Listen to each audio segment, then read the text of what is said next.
बच्चों, आज हम कक्षा 12 में अयोध्या सिंह उपाध्याय द्वारा रचित प्रिय प्रवास नामक पाठ से अवतरित पवन दूतिका शीर्षक के बारे में पढ़ेंगे, जिसमें विरहिणी राधिका श्री कृष्ण के ब्रज से मथुरा चले जाने पर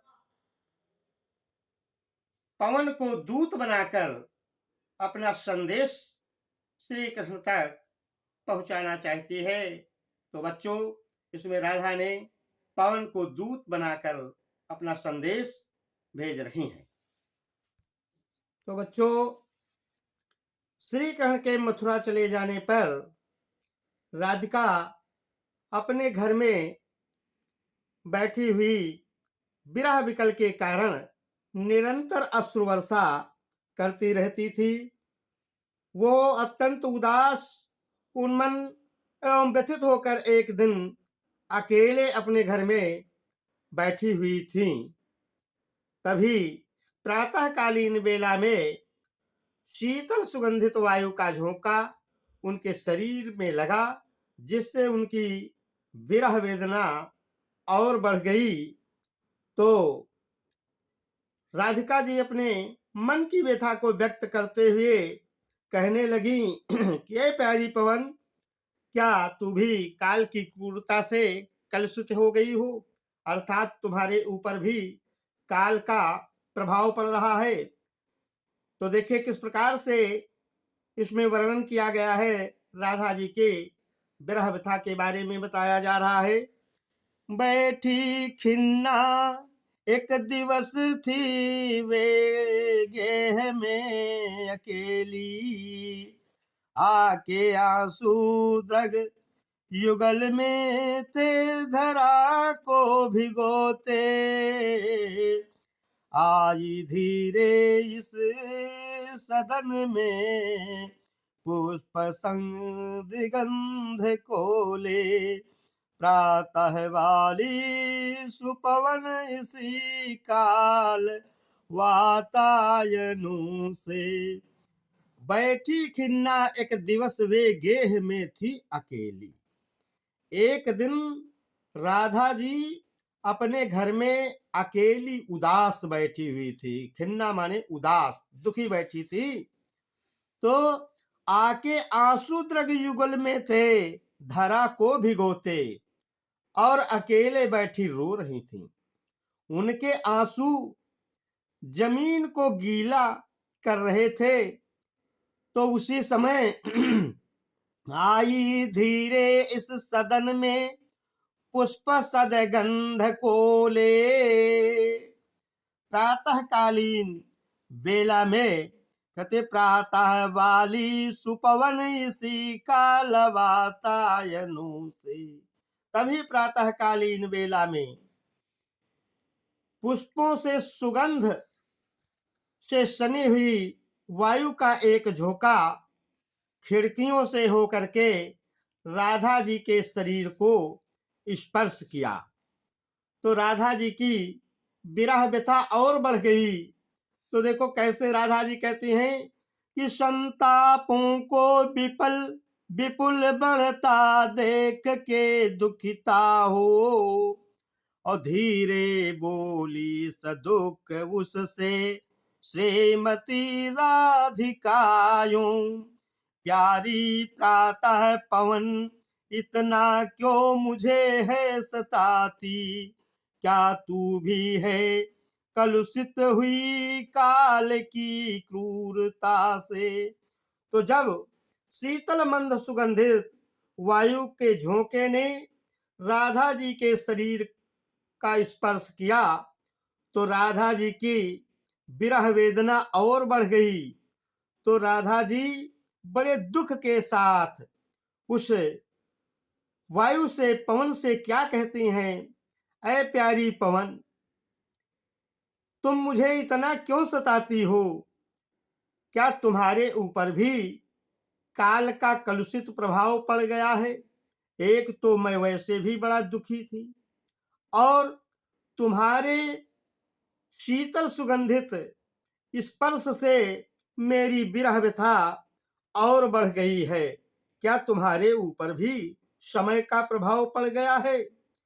इसमें देखिए बच्चों, वियोग श्रृंगार है, राधा की विरह दशा का वर्णन किया गया है और पवन का मानवीकरण किया गया है।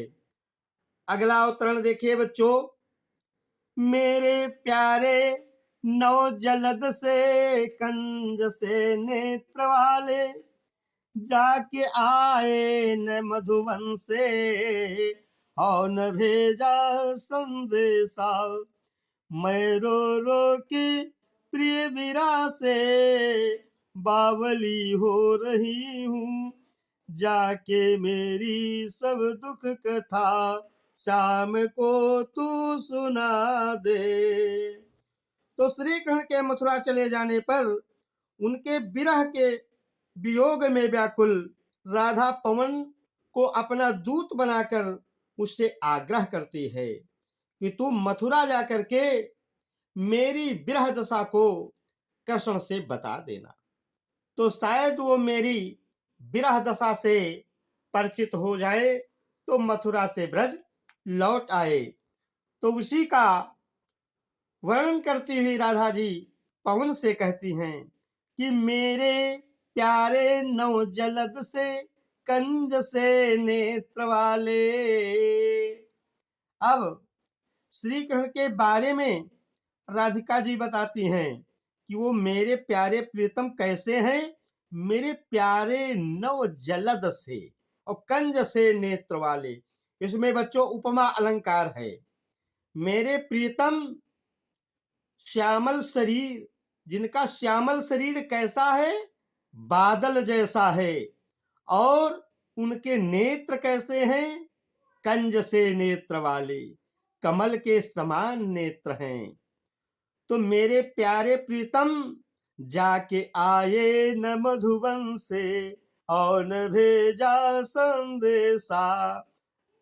ऐ पवन, मेरे वो प्यारे प्रीतम जब से ब्रज से मथुरा चले गए तब से लौट कर आए ही नहीं और ना ही मेरे पास कोई संदेशा भेजा है। इसलिए मैं उनके वियोग में मैं रो रो के प्रिय विरह से बावली हो रही हूँ। हे पवन, मैं अपने प्रियतम के विरह में पागल जैसी हुई जा रही हूँ रो रो करके, और जाके मेरी सब दुख कथा शाम को तू सुना दे। इसलिए हे प्यारे पवन, तुम जा करके मेरी सारी दुख भरी कहानी को शाम से बता देना। क्या कहना, और आगे परिचय बताती हैं राधा जी, और भी बताती हैं पवन से कि जैसे ही तुम मेरा घर छोड़ करके आगे बढ़ोगी तो क्या कहते हैं कि जो ही मेरा भवन तज तू अल्प आगे बढ़ेगी, शोभा वाली सुखद कितनी मंज कुंजे मिलेंगी, प्यारी छाया मृदुल स्वर से मोह लेंगी तुझे वे, तो भी मेरा दुख लख वहां जान विश्राम लेना। तो राधिका जी क्या कहती हैं, है प्यारे पवन, तुम जैसे ही मेरा घर छोड़ करके थोड़ा सा आगे बढ़ोगी तो तुमको क्या मिलेगा, शोभा वाली सुखद कितनी मंजू कुंजे मिलेंगी। मंजू माने सुंदर। कहते हैं वैसे ही जैसे ही मेरे घर को छोड़कर तुम आगे बढ़ोगी थोड़ा सा, वैसे ही अत्यंत सौंदर्यशाली सुंदर कुंजे तुमको सुख देने वाली मिलेंगी, और प्यारी छाया मृदुल स्वर से मोह लेंगी तुझे वे। तो हे प्यारी पवन, वे अपनी मधुर छाया और अपने मधुर स्वर से तुम्हें मोहित करने का प्रयास करेंगी। अपनी शीतल छाया और अपने मधुर स्वर से तुम्हें अपने मोह पास में बांधने का प्रयास करेंगी। तो भी मेरा दुख लख वहां जान विश्राम लेना। तो हे प्यारे पवन, तुम मेरे दुख को याद करते हुए देखते हुए वहां उस कुंजों की शीतल छाया में रुक करके विश्राम न करने लगना। अगर तुम वहां रुक गई तो फिर मेरी इस कहानी को वहां कौन बताएगा। बच्चों, इसमें भी वियोग श्रृंगार है और उपमा अलंकार है तथा खड़ी बोली का प्रयोग किया गया है। फिर आगे बताती हैं राधा जी पवन से, क्या बताती हैं कि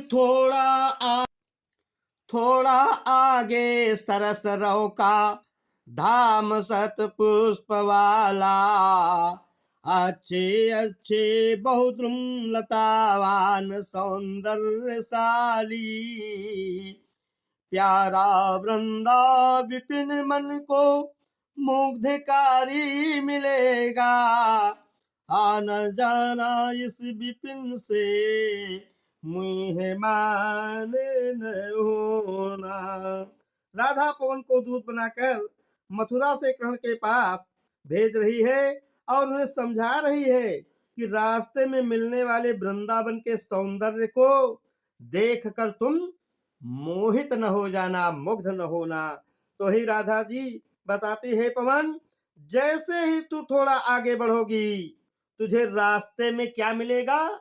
वृंदावन नामक विपिन मिलेगा, जिसमें पक्षी मधुर कलरव कर रहे होंगे और जो तुम्हें बड़े ही सुंदर जिनके स्वर लगेंगे, और उस वृंदावन विपिन में बड़े अच्छे अच्छे लताओं वाले सौंदर्यशाली पेड़ लगे होंगे। तो हे प्यारी पवन, तुम इस वृंदावन विपिन से आना जाना जरूर, लेकिन उनके सौंदर्य को देख करके तुम मोहित न हो जाना कहीं। ऐसा राधिका जी पवन से बता रही हैं। आगे देखिए बच्चों, जाते जाते अगर पथ में क्लांत कोई दिखावे, तो जाके सन्निकट उसकी क्लांतियों को मिटाना, धीरे धीरे परस करके गाते वो ताप खोना, सदगंधों से श्रमित जन को हर्षितों सा बनाना। तो पवन को दूत बनाकर भेजते समय विरहिणी राधा उसे जो कुछ समझा रही हैं उसी का इसमें वर्णन किया गया है और बता रही हैं राधिका जी पवन से कि तुम्हें रास्ते से जाते समय क्या क्या करना है। कहते तुमको जाते समय रास्ते में, कहते जाते जाते अगर पथ में क्लांत कोई दिखावे, रास्ते में जाते समय अगर तुमको कोई दुखी दिखाई पड़े तो जाके सन्निकट उसकी क्लांतियों को मिटाना। तो हे प्यारे पवन, तुम उसके निकट जाकर के, नजदीक जाकर के क्या करना? उसकी क्लांतियों माने उसके दुख को दूर करना। कैसे दूर करोगी? कि धीरे धीरे परस करके गाते वो ताप खोना। तो तुम धीरे धीरे उसके शरीर का स्पर्श करके उसकी तपन को शांत कर देना, उसके गर्म शरीर को शीतल बना देना। सदगंधों से श्रमित जन को हर्षितों सा बनाना, और उस थके हुए जन को तुम अपनी शीतल और सुगंधित वायु से प्रसन्न बना देना। ऐसा तुम्हें करना है। ऐसे निर्देश राधा जी पवन को दे रही हैं। तो आगे देखिए बच्चों, और क्या कहती राधा जी कि लज्जाशीला पथिक महिला जो कहीं दृष्टि आए, अहो ने देना विकृत वसना तो न तू सुंदरी को, जो थोड़ी भी श्रमित हो गोद ले श्रांति खोना, होठों की और कमल मुख की म्लान ताए मिटाना। कहती राधा जी पवन से कि हे पवन, रास्ते में जाते समय अगर तुमको कोई ऐसी पथिक महिला दिखाई पड़े, लज्जाशीला पथिक महिला, कोई लज्जावान पथिक महिला अगर तुम्हारी नजर में आ जाए, तुमको दिखाई पड़ जाए, तो तुम्हें एक बात का ध्यान देना पड़ेगा कि तुम उसकी लज्जा को बनाए रखने के लिए क्या करना, इस तरीके से अपने वेग को ना चलाना कि उसके शरीर पर के पड़े हुए वस्त्र खुल जाएं। अगर उसके शरीर पर के वस्त्र हट जाएंगे तो वो लज्जा का अनुभव करने लगेगी। इसलिए हे पवन, तुम इस बात का सदैव ध्यान रखना कि अपने वेग को इतनी तेजी से ना चलाना कि उस लज्जाशील महिला के शरीर पर पड़े हुए वस्त्र हट न जाएं। इस बात का ध्यान रखना। और जो थोड़ी भी श्रमित वह हो, तो गोद ले श्रांति खोना। और अगर तुमको वो थकी मालूम पड़ती हो, तो तुम उसको अपनी गोद में लेकर के उसके थकान को दूर कर देना। और होठों की और कमल मुख की म्लानताएं मिटाना। और धूप के कारण मुरझाए हुए उसके होंठ और कमल के समान मुख की मलिनता को तुम पुनः स्थिति में लाने का प्रयास करना।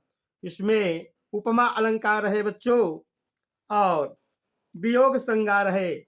आगे देखिए, कोई क्लांता कृषक ललना खेत में जो दिखावे, धीरे धीरे परस उसकी क्लांतियों को मिटाना। जाता कोई जलद यदि हो व्योम में, तो उसे ला छाया द्वारा सुखित करना तप्त भूतांगना को। तो और राधिका जी क्या कहती हैं कि हे पवन, रास्ते में जाते समय अगर कोई तुम्हें किसान की लड़की खेत में काम करते हुए दिखाई पड़े कि ये काम करते करते थक गई है, बड़ा दुखी है, तो तुम अपने शीतल वायु के झोंके से क्या करना, उसके शरीर को धीरे धीरे स्पर्श करके और उसके दुख को दूर करने का प्रयास करना। जाता कोई जलद यदि हो व्योम में, तो उसे ला छाया द्वारा सुखित करना तप्त भूतांगना को। और हे पवन, उस समय तुमको अगर आकाश में कोई बादल जाते हुए दिखाई पड़ जाए, तो उन बादलों को तुम ला करके क्या करना, उसके ऊपर छाया करके उसे प्रसन्न कर देना। इस प्रकार से उस धूप से जलती हुई गर्म युवती को तुम प्रसन्न कर देना। ऐसा राधिका जी पवन से बता रही हैं। तो इसमें बच्चों वियोग श्रृंगार है।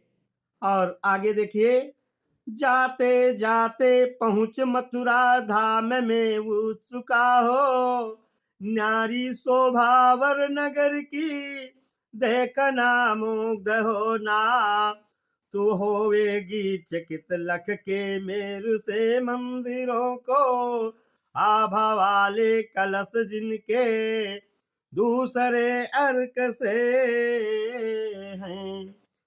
तो राधा जी इसमें पवन से बता रही हैं कि मथुरा नगरी कैसी है, कितनी सुंदर है, और वहाँ के जो मंदिर हैं वो कैसे दिव्य ऊंचे ऊंचे मंदिर हैं, जो सुमेरु पर्वत के समान ऊंचे ऊंचे मंदिर हैं। और मथुरा नगरी के अनुपम सौंदर्य के बारे में राधिका जी बता रही हैं। कहते अरे पवन, जब तुम मथुरा नगरी में पहुंचोगी तो बड़ी उत्सुकता के साथ तुम मथुरा नगरी की सुंदरता को देखना। और जैसे तुम मथुरा नगरी में पहुंचोगी तो मथुरा एक भव्य अनोखी नगरी है जिसे देखकर तुम मुग्ध हो जाओगी। और वहां के मंदिर कितने ऊंचे हैं। कहते तू होवेगी चकित लख के मेरु से मंदिरों को। तो तुम जब मथुरा नगरी के ऊंचे ऊंचे मंदिरों को देखोगी, वो मंदिर कितने ऊंचे हैं, सुमेर पर्वत के समान ऊंचे ऊंचे मंदिर हैं। तो उन मंदिरों को देखकर तुम आश्चर्यचकित हो जाओगी। इसमें उपमा अलंकार है बच्चों। तो आभा वाले कलश जिनके दूसरे अर्क से हैं, और उन मंदिरों के ऊपर जो कलश रखे हुए हैं वो कैसे हैं, सूर्य के समान चमकते हुए दिखाई पड़ते हैं, जिनको देखकर यही लगता है कोई ये दूसरे सूर्य है, ऐसे प्रतीत हो रहे हैं, सूर्य के समान चमक रहे हैं। इसमें भी उपमा अलंकार है। आगे देखिए बच्चों। देखे पूजा समय मथुरा मंदिरों मध्य जाना, नाना वाद्यों मधुर स्वर की मुग्धता को बढ़ाना। किम वाले के रुचिर तरु के शब्दकारी फलों को धीरे धीरे मधुर रव से मुग्ध हो बजाना। तो कहते प्यारे पवन, राधिका जी कहती हैं पवन से है प्यारी पवन, मथुरा नगरी में तुम उस समय जाना जिस समय वहां के मंदिरों में पूजा चल रही हो। तो देखो देखे पूजा समय मथुरा मंदिरों मध्य जाना। तो पूजा के समय में तुम उन मंदिरों के बीच में जाना। तो उन मंदिरों में कहते नाना वाद्यों मधुर स्वर की मुक्तता को बढ़ाना। तो वहां मंदिरों में नाना प्रकार के अनेक प्रकार के वाद्य यंत्र बज रहे होंगे जो अपनी मधुर स्वर से वहां की सुंदरता को मुग्धता को और बढ़ा रहे होंगे। तो तुम क्या करना पवन कि किम्वा लेके रुचिर तरु के शब्दकारी फलों को धीरे धीरे मधुर रव से मुग्ध हो बजाना। तो तुम किसी सुंदर वृक्ष के फलों को लेना। किम्वा माने अथवा, कहते अथवा तुम ऐसा करना कि कोई बजने वाले सुंदर वृक्ष के फलों को लेना और धीरे धीरे मधुर रव से, बहुत धीरे धीरे मीठी मीठी आवाज से मुग्ध हो करके तुम बजा करके उन वाद्य यंत्रों के सुंदरता को में और भी अपना योगदान प्रदान करके उस मधुर रव को बढ़ाने की कोशिश करना। तो आगे देखिए क्या कहती है राधा जी। तू देखेगी जलद तन को जा वहीं तदगता हो, होंगे लोने नयन उनके ज्योति किरणकारी। अमुद्रा होगी वरवदन की मूर्ति सी सौम्यता की, सीधे सांचे वचन उनके सिक्त होंगे सुधा से। तो राधिका जी इसमें अपने दूत पवन से श्री कृष्ण के बारे में बता रही है कि मेरे प्यारे प्रीतम कैसे होंगे, उनके शारीरिक अंगों की सुंदरता के बारे में भी बता रही हैं। क्या कहती हैं राधिका जी कि हे प्यारे पवन, जब तुम मथुरा पहुंचोगी तो वहां तुझे मेघ जैसी कांति वाले हैं श्री कृष्ण दिखाई पड़ेंगे। तो उनके नेत्र कैसे होंगे, कहते होंगे लोने नयन उनके, लोने माने सुंदर, उनके नेत्र बड़े ही सुंदर और ज्योति उत्कीर्णकारी। उनके नेत्र बड़े सुंदर होंगे, जिनसे जो प्रकाश को उत्कीर्ण कर रहे हो, फैला रहे हो, ऐसे उनके नेत्र हैं। तो मुद्रा होगी वरवदन की, मूर्ति सी सौम्यता की, और उनके मुख की शोभा तथा कहते हैं भाव मुद्रा अत्यंत आकर्षक एवं सौम्य होगी। उनकी मधुर वाणी बड़ी ही सरल और कहते हैं सिक्त होंगे सुधा से। जब वो बोलते हैं तो ऐसा लगता है कि उनकी वाणी अमृत रस से सनी हुई है। ऐसे मेरे प्यारे प्रीतम कृष्ण बोलते हैं। ऐसा बता रही है, परिचय दे रही हैं राधा जी कृष्ण का पवन दूतिका से। और क्या कहती हैं कि नीले फूले कमल दल सी, गात की श्यामता है, पीला प्यारा वसन कटि में, पहनते हैं पबीला, छूटी काली अलक मुख की, कांति को है बढ़ाती, शद वस्त्रों में नवल तन की, फूटती सी प्रभा है। और क्या कहती है कि उनके शरीर की श्यामता कैसी है, नीले फूले कमल दल की सी गात श्यामता है।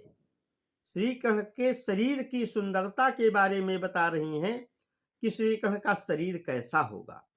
उनका शरीर कहते हैं नील कमल के पुष्प के समान होगा, जैसे कोई पुष्पित नीले रंग का कमल हो, ऐसा उनका शरीर है।